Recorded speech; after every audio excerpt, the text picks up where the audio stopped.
just the idea of MangoBaaz come up, and why did you start it, and what were you hoping to get out of it? It started, and I don't think this is the way you should start a company, but I just wasn't happy with my job. Having chai is like having a heart-to-heart with someone without realizing you're having a heart-to-heart with them. And that's what I've been doing these last few months with Pakistani diaspora all over the world. I want to welcome you to season 1 of Shaamkichai.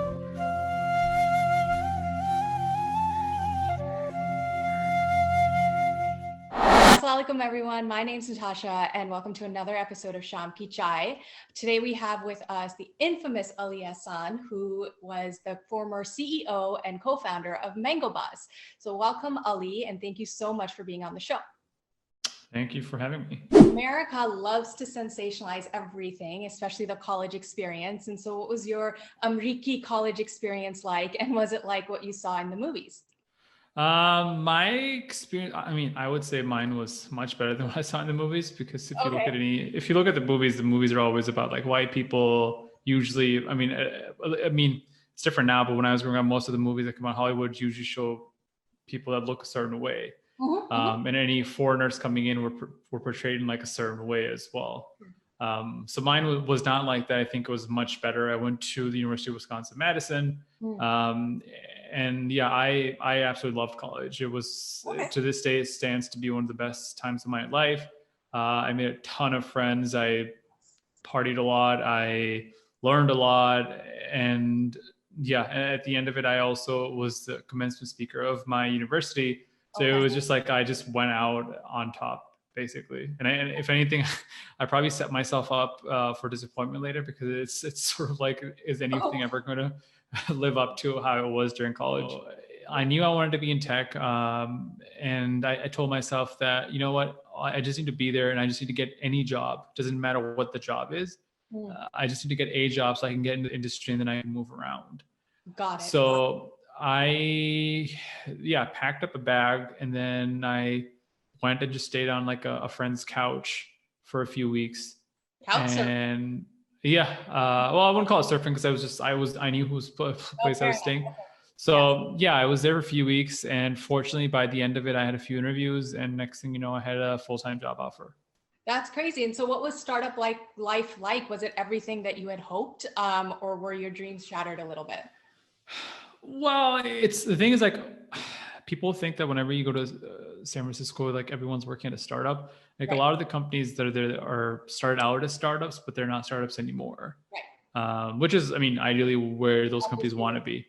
So the company I joined was, back then I would have called it a startup, but it was much larger. It already had over 250 employees. Oh, wow. It was at like a Series C stage.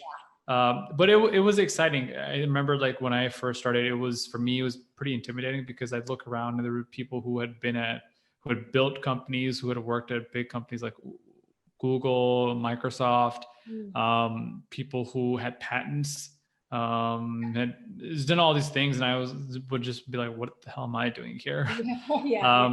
Intimidating. But I think it was amazing. I think still to this day, I think San Francisco is probably if you look at like a concentration of space, like per square mile, I think the smartest people I've ever experienced per square mile would be San Francisco. How did the idea of MangoBaaz come up, and why did you start it, and what were you hoping to get out of it?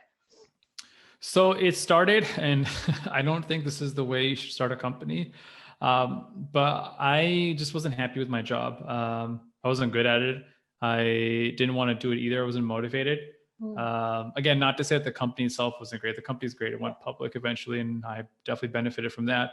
But I kind of just wanted to get out. And I think in that whole process, I was thinking of like, hey, what are other things I can do? It was just like talking to someone, and my goal was always that I wanted to eventually start a company of my own. And I always thought that the sort of trajectory for that was you go work somewhere for a few years, come up with an idea, and then you start your own company. And someone I talked at the company, much older and much wiser than I was, said that, well, you don't really have to do that, right? It's starting a company is a big risk, and the age you're at, you don't have a lot of responsibilities. You're not married, you don't have kids. This is like the best time to take a risk. Yeah. So that kind of like,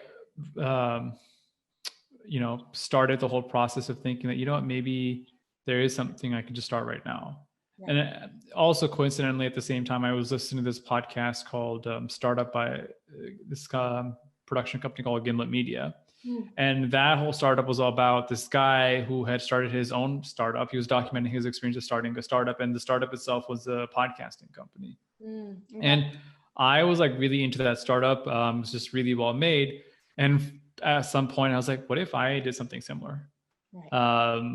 So initially it was like, oh, maybe I can start a media podcasting startup focused on Pakistan. It was from there. Then I started talking to my best friend from high school, who also used to live in San Francisco, but he had moved back to Pakistan. And so I started in like a few Skype conversations, and I was like, yo, I'm like really frustrated with my job and I want to do something. I think we can do something here. And he came from a family that had always been in media. His grandfather had started a production company. They made movies, they made TV shows. So he was always going to be in that space. Right. But he was also in Pakistan trying to figure out what he wanted to do, because he didn't want to live in San Francisco. So he moved back, but he was still finding his way within Pakistan. So from there, we kind of like went back and forth, and the conversation went towards looking at not just podcasting, because it's too much of a niche within Pakistan. Right. And then we started looking at the larger media landscape, looking at what was happening in the subcontinent, and then looking at how digital media companies started becoming really big. There's a bunch already in India, but not really any in Pakistan. Right. And then when we looked at Pakistan, what we saw was typical, news channels, not much in the form of entertainment. Right. So it's from there we started thinking, okay, well, what if we play around with the concept that companies similar to BuzzFeed, Gawker, all had done really well in the US, and seeing like, what if we were to apply that model to Pakistan? Like, what could we build? So it was an exciting opportunity. I thought it was fun. It was enough for me to be like, okay, this is something to move towards. Right. So at that point, we started running a few experiments on Facebook, like putting out some content, seeing if that what resonated, if it was enough for us to sort of dive deeper into this and build a company out of it. Got it. So that then eventually became MangoBaaz. And eventually became MangoBaaz. Did you think it would get as big as it did, or as it has? I didn't think it would get as big as it did, especially in the beginning. I think I wasn't even thinking about how big it would get. I think it was all about just doing something that was worthwhile, something that was moving me forward. And I think eventually after we started seeing like how big it could have been. And I think over time, we started realizing what the potential could be.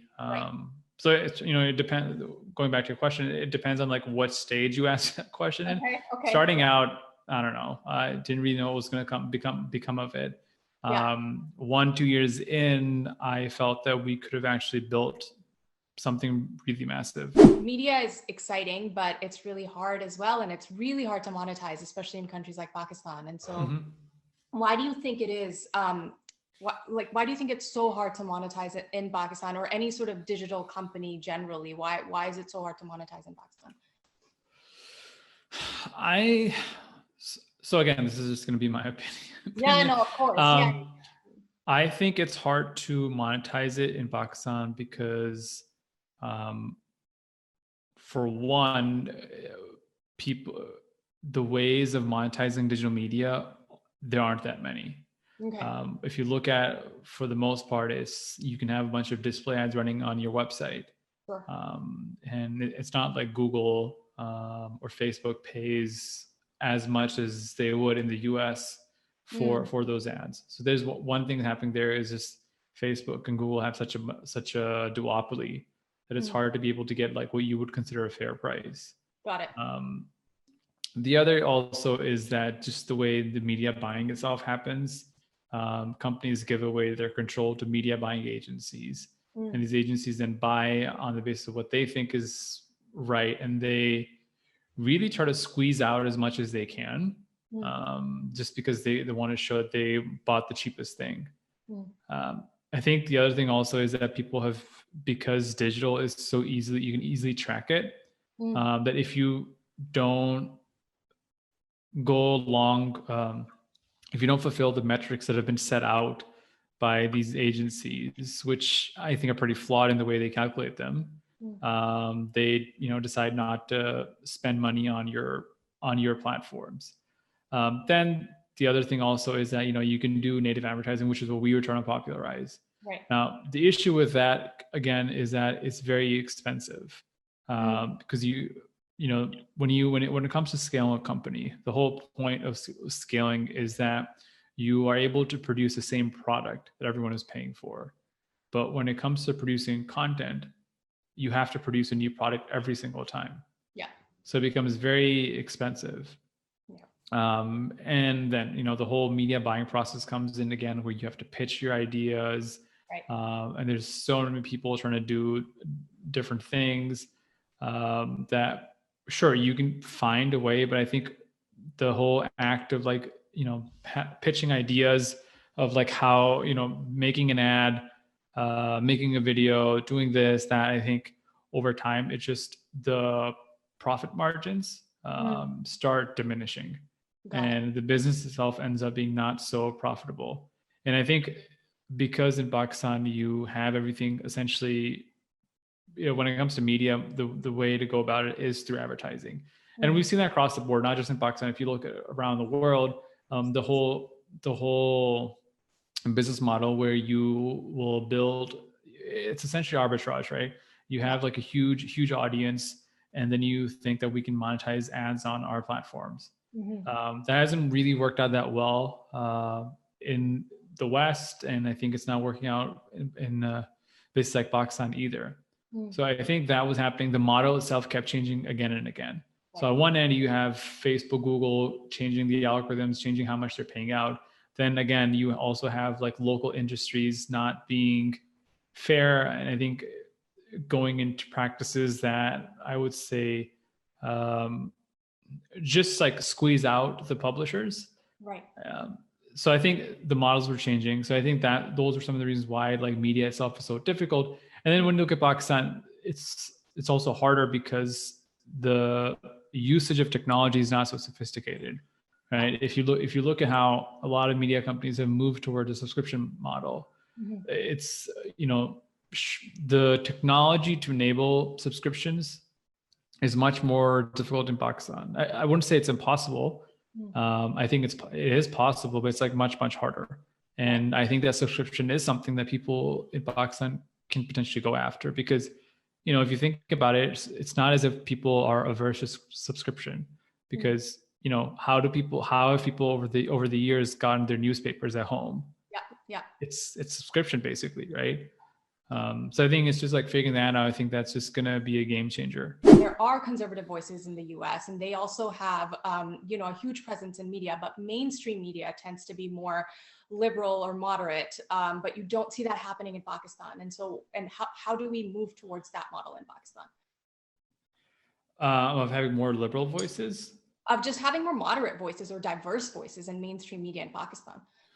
I think it'll happen over time. I think the way the media is shifting, I think we started something, and it's something I can, wholeheartedly say that we started a movement that, you can have a liberal media company. I think there just needs to be more of it. The issue is that usually the reason why a lot of liberal media companies don't survive is that when you start putting out liberal ideas, it takes a hit on the way you monetize yourself, right? Because for it to be successful in the long run, it has to be a successful business, right?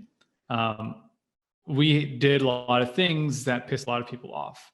Okay. And in doing so, not only do we piss off people who were consuming the content, whose ways of thinking we were challenging, it also pissed off businesses, because they were looking at,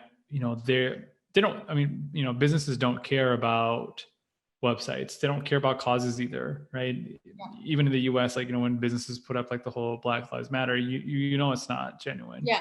Totally. Same thing in Pakistan, right? All these things that happen in Pakistan. companies standing up for something or whatever. At the end of the day, what they care about is selling their products.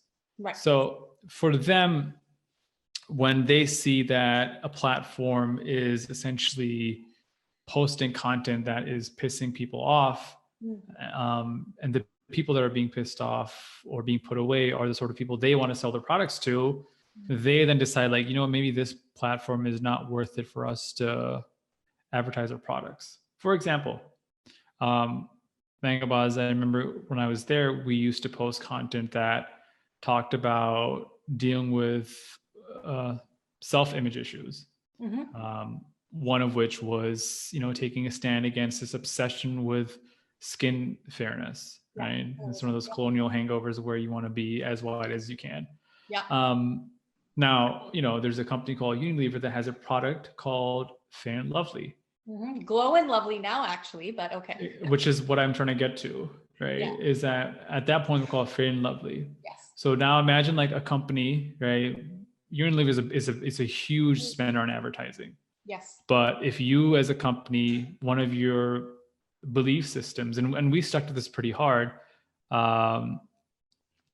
if one of those things that you stand by is talking against this whole idea of wanting to be fair, then obviously you're going to lose out on a lot of business. So that's just one example. So I think that's what it becomes harder. But at the same time, I say, if you look at the way business models are evolving over time, I think especially right now, the way subscription is evolving, individual voices are able to become businesses all of a sudden. If you look at a company like Substack, which I think is revolutionary, if you think of, like, if you get to a point where individual people can start becoming large enough to be independent media organizations, then I think you have room for a lot of more moderate, liberal, whatever you want to call it, voices to be able to exist and to keep existing, because they'll be able to monetize themselves.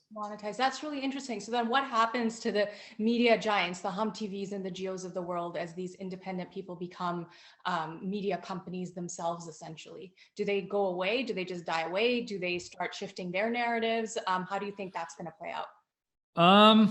It's hard to say, but I mean, if you were asking me, I think they'll just be around. I think there's enough room for everyone to coexist. It's like, you know, when you go to a platform like YouTube, right? You choose I mean, in theory, you choose what channel you subscribe to.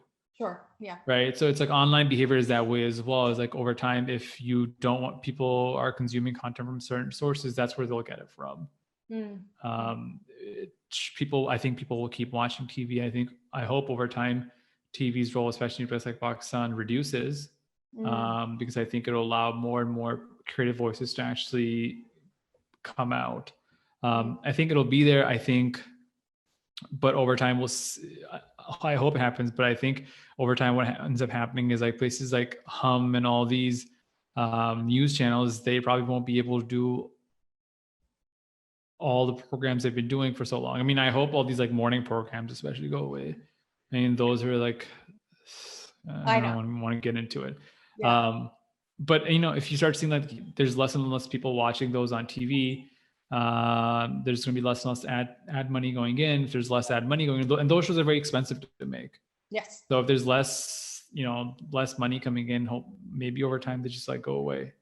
But we'll see. You know, it's like Pakistan's a little bit complicated because compared to other countries, I don't even remember the number anymore. But Pakistan has like so many news channels. There's so many news channels.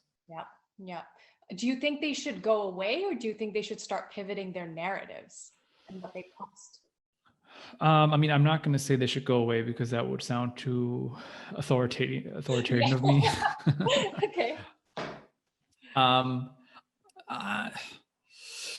I think, I mean, listen, it's their business models. If they don't shift and audience behavior is shifting, I think they'll just go away themselves. I think Dawn is interesting when they tried to build something different for different audiences when they launched Dili, which again, I haven't kept up with a lot of these things since I left MangoBaaz. But I don't think it's sort of going in the direction that they wanted it to either. It doesn't seem like there's much success to it. anymore. It was very successful when they first started out. So I think they should experiment. From a bit pure business sense. And I think if they keep focusing on just news, and when there's like so much competition within that one specific domain, I think doesn't make business sense to keep going at it. But yeah, that makes sense. Are there any media trends coming out of Pakistan that you're really excited about that are driving social change? YouTube. I think YouTube has been phenomenal. Do you think TikTok will put a dent in that as well? I think it already has. I just haven't used TikTok as much, but that shouldn't take away from the impact TikTok has made. I think especially if you look at it from like the perspective of the different socioeconomic classes, like YouTube caters to a certain audience and TikTok caters to a certain audience. And I think from Pakistan, unfortunately, this is the way of realizing how much of an impact some platform is making, is that when the government tries to control a certain platform, then you know that it is making an impact. Right. So if you look at TikTok was on the verge of being banned. Yes. Right. And sure, people might claim that it's because of vulgar content, but it isn't because of vulgar content, right? It's subversive content, sure. Right. Because it's like undermining the authority of the status quo or whatever you want to call it. Shifting gears a little bit, you've also started a podcast of your own now that you've been out here, and it's called the Brownie Points podcast, right? Yeah. So tell us a little bit more about it and what you're trying to achieve with it. So I'm not trying to achieve anything. Okay. Brownie Points sort of like coming back to the whole thing of I just love podcasts. I think it's a great medium. Okay. And I was so inspired by a podcast. I eventually thought about launching my own podcast company at one point, but that's not happening. But I was like, you know what? That doesn't mean I can't start my own podcast. Of course. It was just like, lockdown time on my hand, something I thought about a lot. And it was like, you know what? Let me just pull the trigger. Okay. So I did this. It's just purely like a hobby. Who knows where it'll go? But for now, it's all about just having fun and being able to talk to a lot of cool people. Okay. And I think I'm 6 episodes in so far, and I've talked to some really cool people, and I have some conversations scheduled with like more people as well. Mm-hmm. And it honestly is just a way of me to be able to talk to people that I normally wouldn't have gotten a chance to talk to. It's a good excuse. Yeah. And the podcast itself, the idea it stems from is very much rooted in this podcast that I'm obsessed with called How I Built This by Guy Raz. If you haven't heard it, absolutely recommend it. It's one of the best podcasts out there. And I wanted to build something where I explored stories about people who I think are doing unique, inspirational things that can serve as a means of inspiration to other people who are searching within themselves as to what they want to do, and may not necessarily want to do something that is considered, follow the path that is being laid out for them or based off what they're expected to do. And I think in exploring that's the whole hope of this. It's also to explore, what it is to be South Asian as well, right? Like, what does it mean to be South Asian in today's modern world? And what can we learn about being South Asian, and even changing what it can mean through the stories of these people who I think themselves are pioneers in some way. That's really interesting. So then I guess maybe I'd throw that question out at you. What does it mean for you to be South Asian in this world today? It means to be in search of what you can, of where you're going.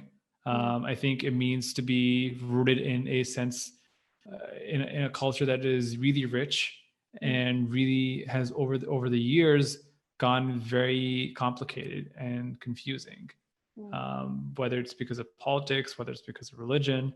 So I think it means to like find a way, figure out like what it means to you, and to be able to understand what it means for you in the future. I don't know. I'm still in the search. It's a good question. And, I've been asking other people that, but I guess I haven't even thought about what it means to me. Well, one thing that does connect us South Asians is chai. Mhm. So I would love to learn more about the chai traditions at your house. What was Shaamkichai like, and what did you guys eat, drink, and talk about during Shaamkichai? Shaamkichai is usually, well, so it's different. It's different now, but like it used to, when I was in Pakistan, it used to be something you have after dinner. Mm, Um, so Raat ki chai. and yeah. Well, Sham, I think it's just like usually like after dinner. Oh, Um, and it honestly just involved just sitting in front of a TV and just like having it after. Um, there is no Sham ki chai anymore, okay. especially because these days I'm trying not to have caffeine after 12 p.m. anymore. Okay. Well, thank you for making Because, an exception today. but today was an exception. Thank you very much. That's awesome. That's awesome. Are there any favorite memories of Shaamkichai? Do you remember like your favorite Shaamkichai growing up? Um, let's see. Honestly, every cup of chai was really good. Just because of the way it was made, and I can't make it that well, but the way it was made in my house with the lychee. Yeah. Um, I think the fondest memories. My mom used to have a lot of home cooked shami kebabs. So it was like Ah, sometimes if you're hungry between just before dinner, yeah. like an hour or two before dinner, I Yeah. mean, it was just like just have some shami kebab and a cup of chai.